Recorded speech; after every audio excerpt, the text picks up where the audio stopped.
Hello guys, how to record or shoot video in log mode and when iPhone 15 series or earlier. To do so, go to settings of your iPhone and here go to camera, choose formats. Here tap on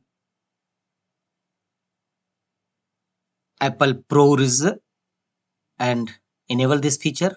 ProRes and here choose log.